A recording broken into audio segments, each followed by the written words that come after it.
Okay, good evening. I'm Dr. Lena Nido. I'm the GP Liaison Officer at the Royal Victorian Eye and Ear Hospital. I usually work 1 day a week at the hospital.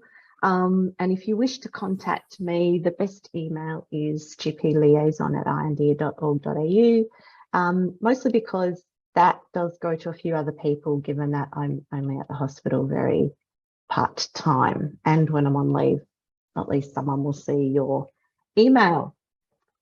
I'm going to try to start us on time. Our webinar is going to run for an hour. So let's get through it and get to the good stuff.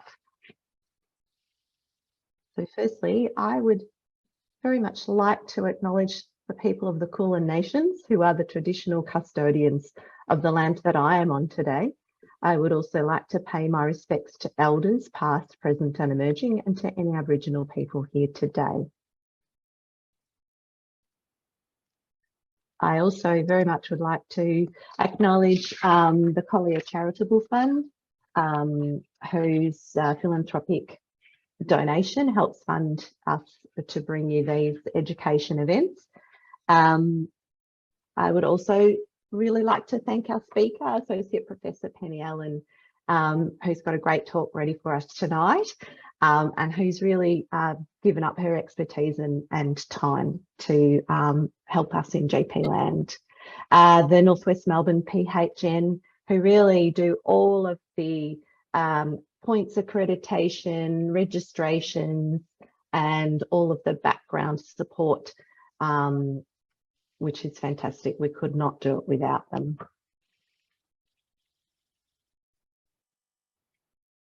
So you'll notice that you're all muted, and please keep your microphone on mute throughout the presentation. We have, I think, about 180 people registered. So as you can imagine, we can't possibly have people talking through the session or asking questions. However, we do want you to send us your questions via the chat box, and I'll be moderating the chat box and interrupting Penny during her presentation to get your questions answered at the most appropriate time. Also, the session is being recorded, and please ensure that you join the session using the name you registered with so that we can mark your attendance. If we don't actually see your name as your registration name, then we can't actually confirm that you attended and therefore allocate you points. I believe there's some instructions on how you can change that name if it's not accurate. I think it's the next slide. Yeah, so how to change your name. Click on participants, click on your name, depending on whether you're using at desktop or Mac, as to hovering or clicking on your name, and then click on rename, enter the name you registered with, and click done, change or rename.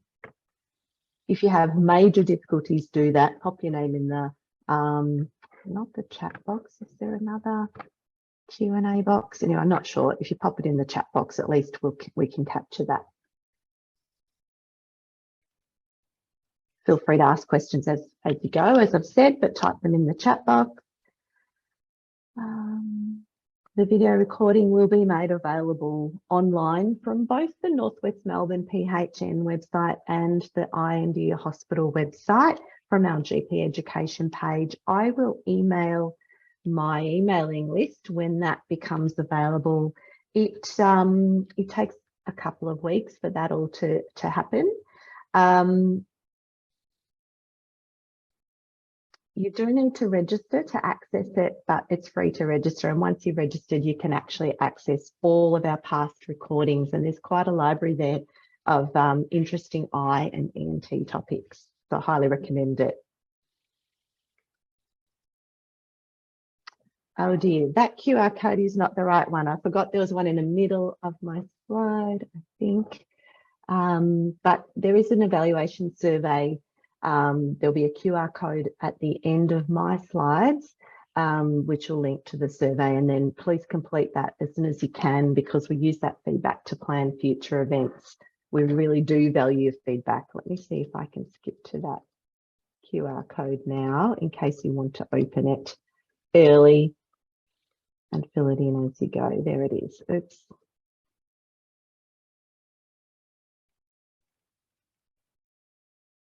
And I'm just going to skip back and tell you a little bit about the hospital website information that's useful to you. So this is the Ioneer Hospital website under health professionals. Health professionals, sorry, for GPs. So there's lots of information. This is just a screenshot, so it's not active. And you can see there's information on the side with some primary care management guidelines, referral information, our education page, which has all of our previously video recorded events, contact information, and some useful links that I've put in there that I think are useful to you. This is the main health professionals menu down the side that you can also use. So we've got links here to referral forms and guidelines, education. This is then the referrals information page. As you can see, we've got ophthalmology primary care referral guidelines, ENT primary care referral guidelines, and some cochlear implant clinic have very specific referral guidelines. There's also a bit more information, forms that you can download into your clinical software, and then some information, other information about certain specific types of referrals, like non-Medicare eligible, etc.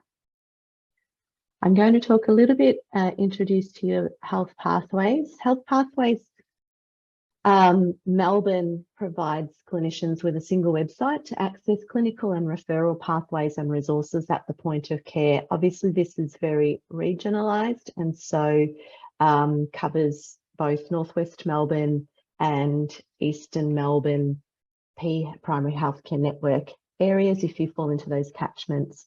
Most areas in Victoria have their own localised health pathways. They should include the ophthalmology and ENT ones as they are statewide.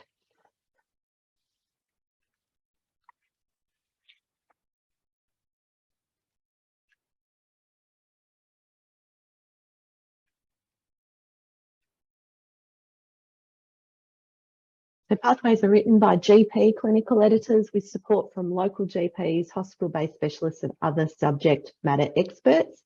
But the key is that they're written by GPs. And it is a really good way to bring all those disciplines together to talk about management of common problems. So the patient receives the right care in the right place at the right time. That's the website address for the Melbourne Health Pathways. To request access, email info@healthpathwaysmelbourne.org.au. If you're not within their catchment, I have an email address later on how to contact and how to get access to your local health pathways. Obviously, the best way is to contact your local primary healthcare network.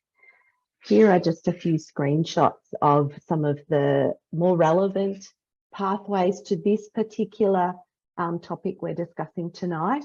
So what you do is once you've logged into health pathways, under surgical, you'll find ophthalmology, and then under that there are these heading topics. Vision loss includes flashes, floaters, retinal detachment, glaucoma, macular degeneration, sudden and recent vision loss, and transient monocular vision loss. As you can see, only the ones that are highlighted have been localised, which means sadly flashes, floaters and retinal detachment has not been localised for our region. And so there is information there, but it's based on the New Zealand or the Canterbury pathways. And so we recommend that you use those pathways with caution. But you'll get lots of great information tonight on what you're going to do. So that shouldn't be a problem. But as I said, this is the snapshot or the screenshot of the pathway that's not yet adapted for Melbourne. But I think you'll find that the red flags and the information is still very relevant and helpful. This one has been localised, sudden and recent vision loss. It has some good information in there. I'm not going to go through the information. It's there for you to use in real time with lots of drop-down boxes and explanations on what to do, how quickly to refer, etc. So it's very useful to use when you actually have a patient in the room.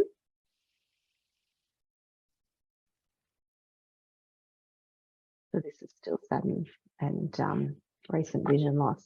How can I get access? So yeah, contact your local primary healthcare network or visit this website to get access. Okay, so tonight's learning objectives. Outline the assessment of patients with visual flashes, floaters, blurring and loss, list potential causes, describe referral pathways and how quickly patients need to be referred, and describe key factors on history and examination to help differentiate between possible causes. And that leads me to introducing our speaker. Associate Professor Penny Allen is an ophthalmologist at the Royal Victorian Eye and Ear Hospital. She completed her medical degree at the University of Melbourne and did her initial surgical training at the Royal Melbourne Hospital prior to specialising in ophthalmology at the Royal Victorian Eye and Ear Hospital. There, she also completed a fellowship in medical retina and vitreoretinal. Following this, she completed a fellowship in vitreoretinal surgery at Moorfields Eye Hospital in London. Her current hospital appointment is to the vitreoretinal unit at the Royal Victorian Eye and Ear Hospital, and she was appointed head of the vitreoretinal unit at the Royal Victorian Eye and Ear Hospital in 2018. Previous hospital appointments include the medical retina unit and at Eye and Ear and the Alfred Hospital. Her research interests include retinal prostheses, endophthalmitis, and vitreoretinal surgery. She was the leader of the surgical team for Bionic Vision Australia 2010 to 2017, leading 2 clinical trials of the suprachoroidal retinal prosthesis, and is a principal investigator at the Centre for Eye Research Australia, where she continues her research interests. So I'm going to thank you so much for presenting tonight, Penny. As you can see, she's certainly having word finding difficulties with my COVID brain, but she's certainly a well-respected head of our unit and very interested in research, and we're very lucky and fortunate to have her presenting to us tonight. I will stop sharing my screen, I think, yep, and then I will mute myself and turn off my video and allow Penny to share her screen. There we go. Thanks, Penny. I'll let you share your screen now. Thanks so much, Lena. Awesome. Look, it's obviously a pleasure to be here, and thank you for asking me. I'm really hoping that my talk tonight can give you some tips for diagnosis and management, floaters, flashes and blurring. It's, very, very common visual symptoms, and I'm hoping that this will be helpful in the real world situation. So I wanted to start with floaters. Obviously, overall, this is a very, very common symptom, and many patients complain of floaters. And I think the one thing that I wanted to emphasize is that what is most important is a recent change in floaters. Many people will have had floaters over a long period of time, and posterior vitreous detachment, which is the most common cause of floaters, is an aging change, and it is a normal aging change that we will all go through. But it does have some serious complications, and I want to go on and talk about that a little bit later. A floater is just an opacification or within the vitreous, and classically they move within the eye, so that the floaters don't stop when eye movement stops. It continues. Many patients describe them as a spider web or a hair within the eye. And when seen in association with acute flashes, a change in the floaters with acute flashes is always really important. Flashing that comes on acutely is and stays on is something that concerns us. Obviously, we want to know whether it's uniocular or binocular and for what period of time. And when I say prolonged, I generally mean 20 to 30 minutes, and I mean all in light and dark. Some patients describe flashing like a lighthouse, a flash that goes just recurrently and stays on. But many patients describe it also as lightning streaks. And I've had patients say to me, oh, you know, I thought there was an electrical storm last night. And I went outside and realized it was actually the flashing in my eye. And it is that prolonged uniocular in light and dark that makes me think that there is retinal traction. And if there is retinal stimulation due to traction, then there is the possibility of a retinal complication. Blurring, once again, is it a uniocular phenomenon or is it binocular? And is it more particular for distance or for near? I always worry if a patient describes distortion, because it usually means that there is a macular problem. And I ask them to try to demonstrate to themselves whether they have peripheral vision or field loss, because that classic combination of floaters, flashes, and field loss makes me think immediately of a retinal detachment. So when I'm first asking patients about their floaters, then, you know, the most common diagnosis will be a posterior vitreous detachment. But what concerns me is not that their vitreous is detaching, but whether it has caused a retinal tear or a retinal detachment. But the other things that I wanted to talk about tonight are vitreous hemorrhage and also vitritis, inflammation within the vitreous that can cause very pronounced floaters. When I'm thinking about an at-risk population for retinal detachment, then I try to evaluate the symptoms in the setting of the at-risk features of this particular person. And age is obviously one. That posterior vitreous detachment is something that occurs generally over the age of 60. And the classic statistic that we always quote is 80% of people have had a posterior vitreous detachment by age 80. A family history of retinal tear and retinal detachment is very important, particularly if it's a family history of retinal detachment. Obviously, there are patients who have specific collagen abnormalities and autosomal dominant inheritance of retinal detachment, but there's certainly an increased incidence of retinal detachment in first degree relatives of patients with retinal detachment. Myopia is important, and the risk of retinal detachment increases with the degree of myopia. And I think one way of assessing, because patients can't always tell you their glasses prescription, do they need their glasses to drive? Because if you are short-sighted and you need your glasses to drive, then you're probably more than -3. I'd be, obviously once we go over -5 or 6, we are calling that higher myopia and there's an increasing risk.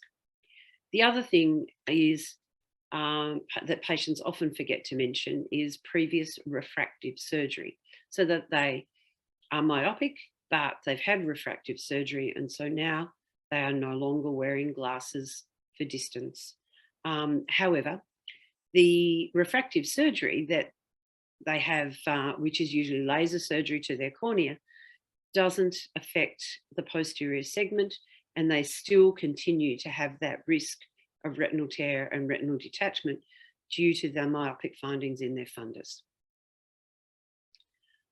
The other factors that increase risk of retinal detachment are cataract surgery, particularly in males who have had cataract surgery at a younger age. And I would call cataract surgery in the 50s a younger age. previous ocular trauma, whether it is either blunt or penetrating. We will sometimes forget that we've had an episode of blunt trauma, particularly playing sport at a younger age. Penetrating trauma, however, is something that a patient will remember. And then we get to the rarer things: retinopathy of prematurity, patients that have had congenital cataract surgery, and patients with the unusual collagen abnormalities like Marfan's, and they are all at increased risk of retinal detachment. And I just wanted to show some images here, and on the left is a classic, what we would describe as a horseshoe tear, which is the classic tractional tear that will cause an acute retinal detachment.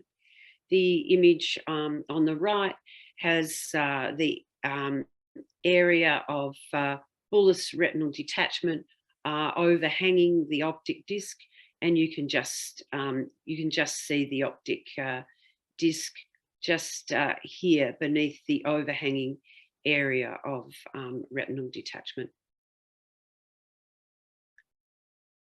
So patients themselves often describe a progressive shadow or a veil, or many times I've had it described as a half moon in the vision, progressing over days.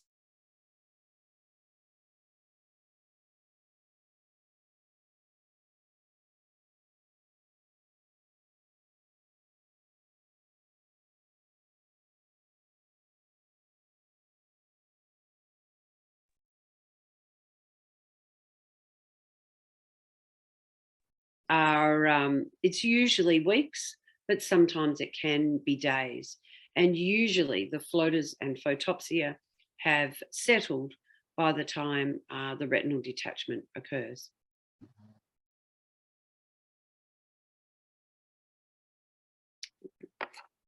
Sorry, it just seems to have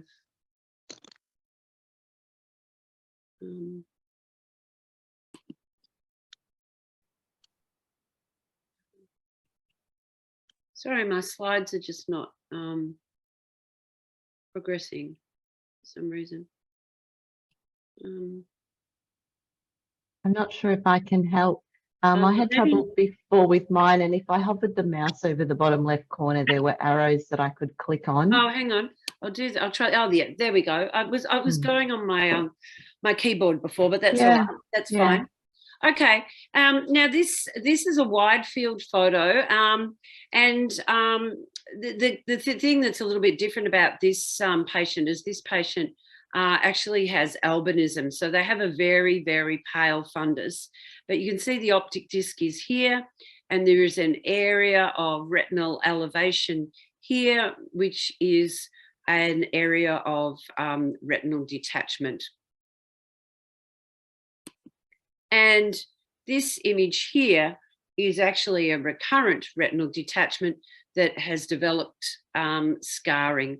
Once again, we can see the optic disc here. There's been some previous treatment to the retina in the periphery here, but this whole temporal and lower nasal area is detached. So I wanted to try to give you an idea of how do we assess the seriousness of symptoms when a patient comes and describes flashes or floaters. Well, certainly if it's just some photopsia, just some flashing alone, then the risk of retinal tear is low. It's higher if there is an acute episode of floaters, but in combination, it's higher again. And if the patient is describing more than 10 floaters or a cloud in the vision, then the odds ratio of having a retinal tear is really high. If we can see retinal or vitreous hemorrhage, then also, once again, the risk of having a retinal tear is very significant. Other causes of flashing, obviously, if the patient has photopsia in both eyes, then we can think of migraine, and there are the more sort of classic forms of photopsia that are associated with migraine. But there are some unusual inflammatory retinal conditions that will cause ongoing photopsia. What can we look for in examination? Well, firstly, looking at a pupil response, looking for a relative afferent pupil defect, testing visual acuity, performing confrontation visual fields, and then progressing to a dilated fundus exam. When we're looking at pupil responses, then I get the patient to fix on the far wall of the consulting room.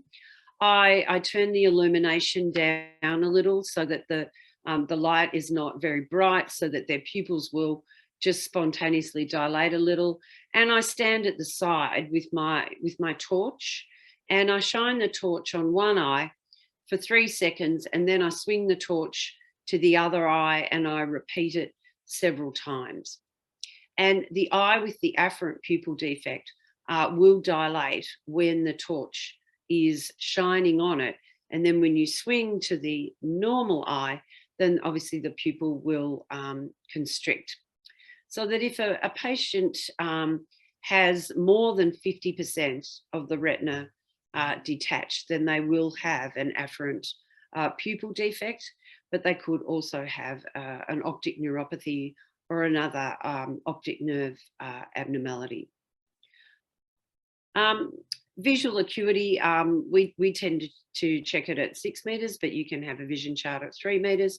I think the main thing is really just to make sure that the non-testing eye is covered properly. And I always make a patient have a tissue folded under their hand so that they can't look around their fingers. We would test also with a pinhole just to get a bit of an idea of how much a refraction would improve their vision. To test confrontation fields, both the patient and the examiner has to cover one eye. It's very important for the patient to look at the examiner's nose, and if they look away, you have to, bring them back, and just testing each quadrant of visual field. And I usually do it with both fingers elevated to count fingers, but I also bring my hand in and wiggle my fingers to test as well. And to do a dilated fundus examination, it's quite safe to use trabecamide, just 1 or 2 drops. And I know that in general practice, you'd be using a direct ophthalmoscope. And for people who regularly use a direct ophthalmoscope, then you can certainly get information because if, for example, there's a vitreous hemorrhage, you won't be able to see the fundus. And that's a recommendation for referral. And what am I looking for? Well, I'm looking for an examination of the vitreous on the slit lamp with a dilated pupil. A tear within the retina will release pigment within the vitreous, and the pigment will be quite diffusely spread within the vitreous. I'm also looking for vitreous hemorrhage, either diffuse vitreous hemorrhage or actual potentially clot sitting lower within the gel.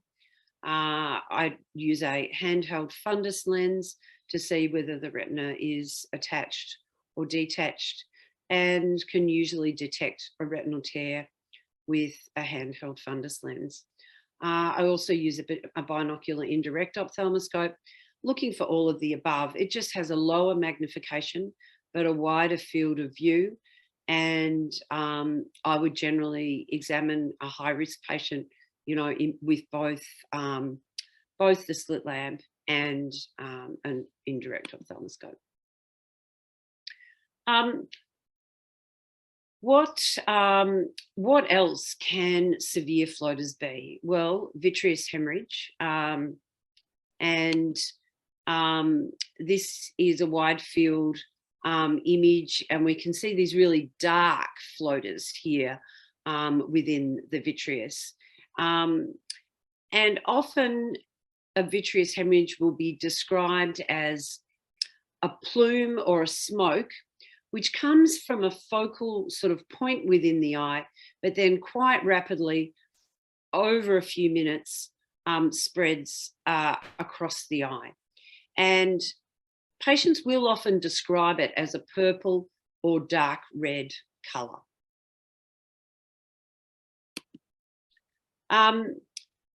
And realistically, the most common cause of vitreous hemorrhage in our community is proliferative diabetic retinopathy, particularly in insulin-dependent diabetics. But we always worry in a patient who is not diabetic that they have a retinal tear. With posterior vitreous detachment and vitreous hemorrhage, it's possible not to have a tear, but it is unlikely. It's possible that the vitreous detachment will just tug on one of the retinal blood vessels, but generally, if that traction is sufficient enough to cause vitreous hemorrhage, then it will cause a tear. The other cause of retinal neovascularization, which is not uncommon in our community, is previous retinal vein occlusion. And the cardiovascular risk factors of hypertension, hypercholesterolemia in patients that also have, ischemic heart disease and peripheral vascular disease, then this can be really a not uncommon cause of vitreous hemorrhage. Proliferative diabetic retinopathy, obviously the neovascularization can be of the disc or elsewhere, and it's the time since diagnosis is really key. And of course, with all of our maturity onset diabetics, their diagnosis has really been quite a long time from their initial abnormal blood sugars. Level of control is obviously important, and hypertension. And it is obviously mainly a microangiopathy, but it does also involve retinal neurodegeneration. And this is a patient that I saw just a couple of years ago, actually, and I thought he had really, really good fundal images. He's in his 50s and had been diabetic for about 33 to 35 years. And he really hadn't been in for a couple of years and came in just for a routine retinopathy check. And really, when you sort of look at his posterior pole here, he certainly has some retinopathy, but it doesn't leap out at you. And this is his left eye. But what I wanted to emphasize was his discs. And he's got an area of neovascularization of the disc here in the right eye, and then more extensively here in the left eye. And so here's someone who is asymptomatic. His vision is 6/6. His level of sort of non-proliferative change is not particularly dramatic, but he has proliferative diabetic retinopathy and needed panretinal photocoagulation. And this is just an image from his fluorescein angiogram. And I just wanted to emphasize that this area out here is just completely ischemic. There are no capillaries out here. And this little bit of leak down here is from another little area of neovascularization. And this is what has just been gradually, the ischemia has gradually been, accumulating over the last few years. And this is the leakage from his neovascularization of the left disc. This is a young Asian lady who had proliferative diabetic retinopathy, and she's got a fairly dark fundus, and it's difficult to see her neovascularization of the disc. But after treatment, this is her angiogram, which shows, quite profuse leak within the macula as well as along the vessels here due to her neovascularization. And after pan-retinal photocoagulation, you can see this is all regressed. And her vision is 6 on 7.5. So she's quite a good example of what a stable, regressed proliferative diabetic retinopathy looks like. Sorry, Penny, I wanted to interrupt you. The darkness of her retina, is that typical of particular nationalities or races? Yeah, it's just that, we all have racial differences in our skin, and those racial differences in our skin, the pigmentation beneath the retina is very, very similar.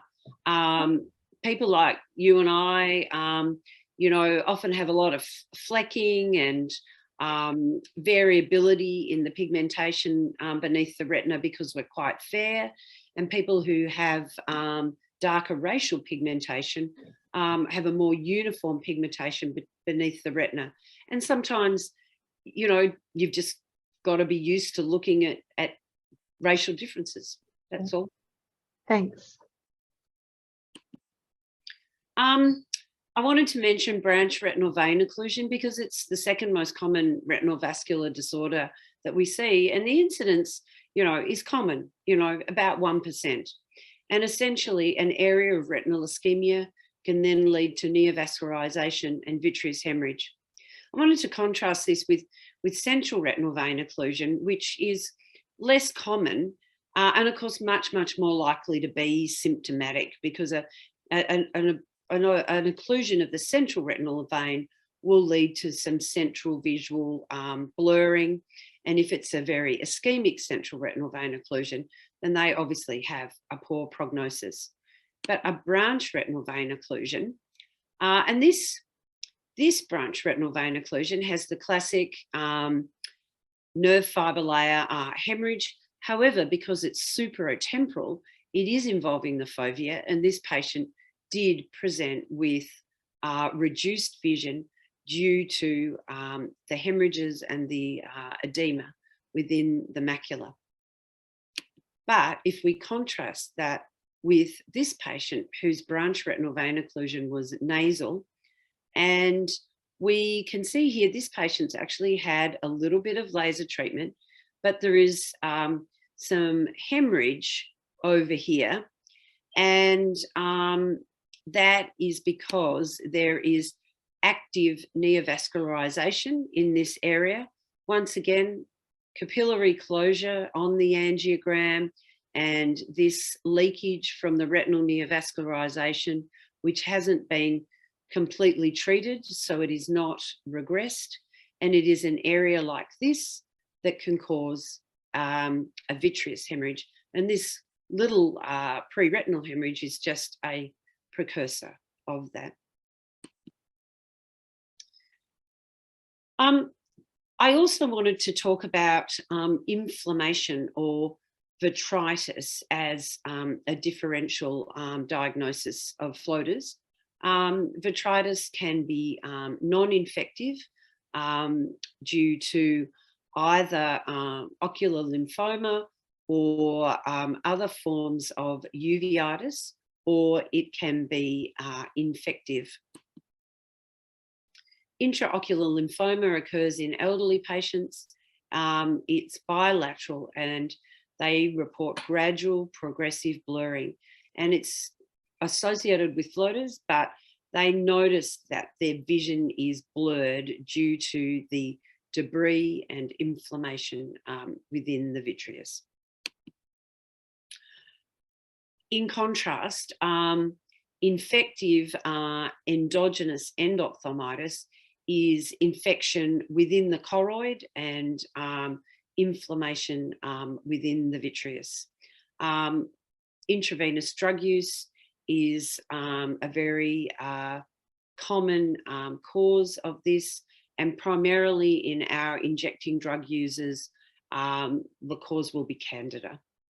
However, we see patients who have had recent hospital admissions and had either intravenous lines or been in intensive care, who have had a bacteremia and then had a deposit within their choroid, causing an endogenous endophthalmitis.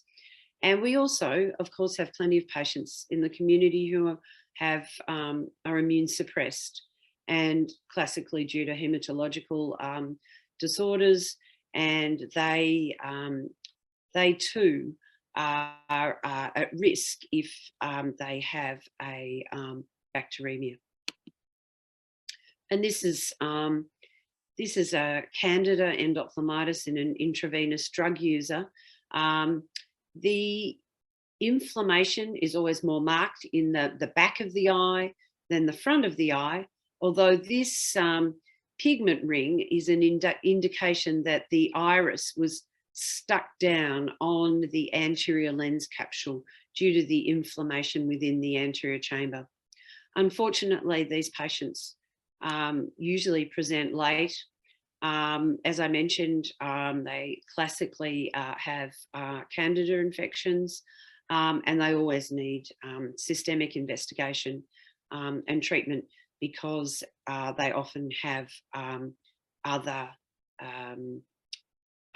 infections, such as on their heart valves, etc. And this is a slightly sort of clearer photo of an area of fungal deposit within the retina. I wanted to mention just one small group in passing, and that is gram-negative sepsis, because it's become more common recently, and because of the severity of the eye infections. Initially, this had been noted in patients who had travelled to Asia or had Asian background, but has now been described in non-Asian patients in Melbourne. And classically, it's associated with urinary tract infections and hepatic and biliary tract infection. These patients have multiple abscesses, abscesses within the eye, beneath the retina, abscesses within the liver, the kidney, and this is a very aggressive eye infection. It's very difficult to treat. And of course, these patients are very unwell. And so patients with Klebsiella UTIs certainly warrant questioning about their vision and the importance of emphasising any visual symptoms and prompt referral. So I wanted to talk about referral pathways, and an acute loss of vision is always obviously a diagnosis of concern. You always want to know how the patient noted that they had lost vision. Sometimes patients can lose vision and not detect this until they cover their good eye. But a true acute loss of vision will cause symptoms with both eyes open, and the patient will be able to tell you, exactly what they were doing when they noticed their visual decline. It's important to note whether it's peripheral loss or field defect or central loss. And, an acute loss of vision of either of those, it certainly warrants a phone call to the local ophthalmologist or to the eye and ear hospital emergency department. And, we would always suggest, same day assessment. What about the patient that comes in and says they've had new floaters with prolonged photopsia? You can check their vision, and their vision seems good. Check their field. If their field seems full, think about those at-risk features that I discussed earlier. And really, if they have normal vision, no field defect, and they don't have many at-risk features, then assessment, within the working week is reasonable. However, acute floaters and also sensitivity to light and blurring in an immune suppressed individual makes me think about an endogenous endophthalmitis, and they can progress very rapidly, and an immune suppressed individual should have a phone call and a same day assessment. Someone who's immune competent, but if you know that they have had an infection such as a UTI and cellulitis, certainly prompt assessment, and I would see those people also on the same day, or definitely the next day. New floaters in a known diabetic depends on whether they've had known proliferative disease and whether they've had previous laser. If they've had known proliferative disease and previous panretinal laser, then it is likely that the hemorrhage will clear. If they've got regressed proliferative disease, they're very unlikely to develop a retinal detachment. It is reasonable for them to be reviewed within a few weeks. However, if they are a known diabetic but not known to have had proliferative diabetic retinopathy, then really we want to see them before the hemorrhage gets too dense to try to commence panretinal laser, because if they develop a dense vitreous hemorrhage, then they may well need to proceed to vitrectomy surgery to enable treatment. If part of the retina is still visible, you can usually commence treatment and try to avoid surgery. It's always a diagnostic dilemma, vitreous hemorrhage, and I wanted to emphasize that it's a diagnostic dilemma for ophthalmologists as well. This is, it's not an easy topic. It's always a toss-up, has the patient had a posterior vitreous detachment? Have they got neovascularization due to a vascular cause? And the problem is that the age groups where both of these things are common are overlapping. And sometimes you just have to weigh up the risks. And sometimes we proceed to vitrectomy surgery to exclude retinal tears in patients that we think are high risk. We obviously have the ability to do a B-scan ultrasound to check that the retina is attached, even if the vitreous hemorrhage is dense. And we can, monitor patients with repeat ultrasounds and proceed to surgery if we have developed any suspicious findings. But I did want to emphasize that, not all of this is straightforward, and all of these features need to be weighed up before making a decision about management. And I think, Lena, that was all I had to say so far, but happy obviously to take questions. That's awesome. Thanks, Penny. I'm just seeing, there's currently no questions, but please, everybody rush and type your questions into the chat box for me. I had a question a couple of slides ago, but because of my COVID brain, it left my brain. Can't think of it. Can you flick back a couple of slides? It might come to me. Absolutely. Please.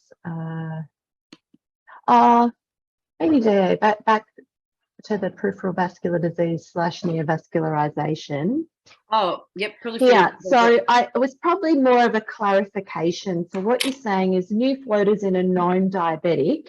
Yes. If they've got known peripheral vascular disease, or proliferative diabetic retinopathy. Yep. Thank you. Are we assuming that they must have had laser, therefore? Is that what you're saying? Well, they should be able to tell you whether they've had laser. Yeah. So it's mainly if they've had laser that we're not worried about their retina detaching. Is that correct? Yes, because it is likely that they're just bleeding from their neovascularization and some traction on that. Yeah. And the laser's going to keep the retina down. Yeah. And if you want to think of a higher risk population, then obviously it's your young insulin dependents, because they have more aggressive proliferative disease. Yeah. But our maturity onset insulin dependents often will have proliferative disease, but they tend to just bleed and not have the incidence of tractional detachment that the young aggressive patients will have. Yeah. Great. It's a different Thank you. Proliferative diabetic retinopathy behaves very differently in the different populations of diabetics. Okay. You know, it's a much more aggressive disease in young patients. Yeah. Understandably, because they probably have more ischemia. More ischemia. Yeah. So we do have a few questions. I'll start backwards. Penelope, you mentioned the rapid pupillary defect being positive in more than 50% of retinal detachment. Is there a way to pick up in the general practice a less than 50% retinal detachment? Yeah, with a field defect, like you might just have a quadrant of field defect, and a patient describing an area of shadow. So if I see someone who has high risk features, so maybe pretty short-sighted, family history of retinal detachment, they come in with floaters and flashes, but I can't see a tear and their retina is attached. The posterior vitreous detachment will evolve over 4 to 6 weeks. So I counsel them about what to look out for and I will often, if they're high risk, I'll often arrange to see them in 6 weeks, but I want them to come back earlier if they've had a new burst of floaters, a new prolonged episode of flashing, but I also get them to make sure that they monitor their field uniocularly. Yeah. And I tell them each morning, I want you to look at a blank wall at home, straight ahead. You cover one eye and you make sure that you can see your fingers moving in all 4 quadrants of that eye, and you compare it to the other eye. Because a little subtle area of peripheral field loss may not be picked up until it becomes quite dramatic. If you force people to cover one eye, and Lena, remember I told you that I'd seen a couple of patients recently. Last night I operated on a young guy who's mid-20s, congenital cataracts, has only one good eye, and he's had flashing for about a month. And I saw him just over a week ago, and his retina was all attached. He had no pigment in his vitreous, and so he's someone that I asked to monitor for a shadow, and unfortunately he presented yesterday because he said, I've got this shadow and it's getting bigger. Yeah. And he had a retinal detachment repair last night. Okay. So it sounds like, obviously, even though he was having flashes last week, there was no indication to do anything last week except to watch him closely. Is that what you're saying? Yeah, well, he's actually really tricky to examine because He's got a very small fixed pupil because of his previous congenital cataract surgery. It had an ultrasound, his retina was attached, couldn't see any pigment, didn't have any vitreous hemorrhage, but he clearly had a tear, which I couldn't see. Yeah. And then he detached. Yeah. So that's why it's not always black and white. That's why it's not always black and white. Yeah. It's not always easy. Yeah. All right. A couple other questions. Yeah. Is there, I guess it's really, what is the role of fenofibrate for diabetic retinopathy? That's a very good question. There's a good study from the UK that supported it, supported the use of fenofibrate in reduction of progression of diabetic retinopathy. And I can't really explain why not all endocrinologists have taken it up. Some have and some haven't. Yeah. Is that something that ophthalmologists would prescribe, or should we be prescribing that for our patients who... No, we would be interested in what you think is best for the patient. Yeah. Well, I guess from our point of view, it's about knowing when it's indicated. So if they've got any sort of peripheral, any sort of, can't get the word straight, I'm sorry.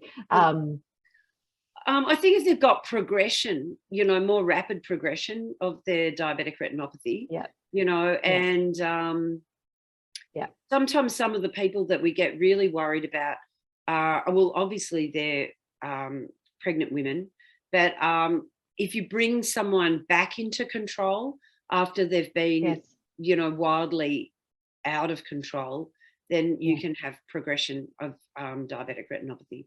Yeah. What do you advise for patients with these symptoms? I think this is going back to the flashes, who do not need same-day assessment with regard to their driving. What about the ones that you are monitoring over several weeks? If their vision is normal and their fields are normal, they're fine to drive. The flashing shouldn't prevent them from driving. But if I'm worried about them, I'm asking them to sort of check their vision each morning. And obviously, if they have a change in their vision, then we ask them to present pronto that day. And obviously, they should not drive. Sure. But while they're monitoring and the vision seems okay, they're allowed to drive. They're allowed to drive. What are the chances of retinal tear not progressing to a retinal detachment? That's a good question. We not infrequently see asymptomatic tears which are in attached retina. But if a patient has symptoms and develops a tear, then the risk of retinal detachment is estimated as high as 75%.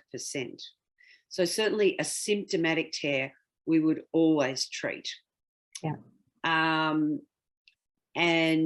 But just every so often we do see someone who comes along and their optometrist has just been thorough and picked up an asymptomatic tear.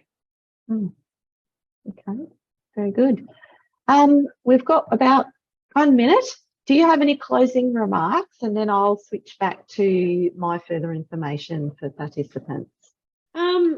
No, but I wanted to emphasise that the emergency department at the Eye and Ear is open, 24 hours a day, every day of the year. And, it's certainly, if you have concerns, then it's, the appropriate place to refer people. I think it's always good to have a local ophthalmologist that you feel that you can ring.